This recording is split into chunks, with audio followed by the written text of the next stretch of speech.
Here are some travel accessories that you must have para iwas nakaw yan.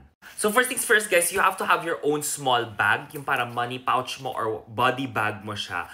Basically, dito mo ilalagay lahat ng wallet mo, money mo, cards mo, and pag nasa flight, this should be with you. So even magsi-CR ka, especially for solo travelers, like me, guys, dalhin mo siya. Kasi dito yung mga valuables mo. Kasi ang rampat na mga nakawan on plane.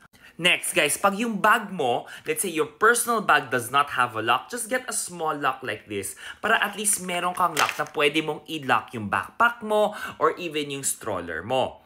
And then guys, ipupunta kayo sa Europe, especially Europe yung magta-train.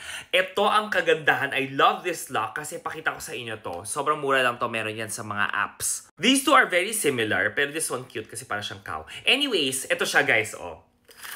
Oh, meron siyang cord. So, ang kagandahan dito guys, especially if ikaw yung nagsasakay ng mga train, di ba?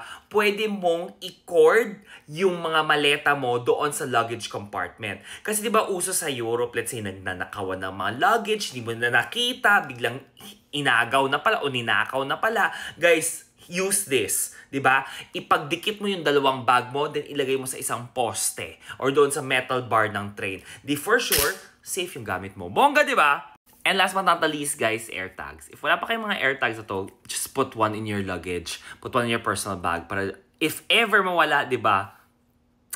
AirTag nyo. Yun lang. Safe travels.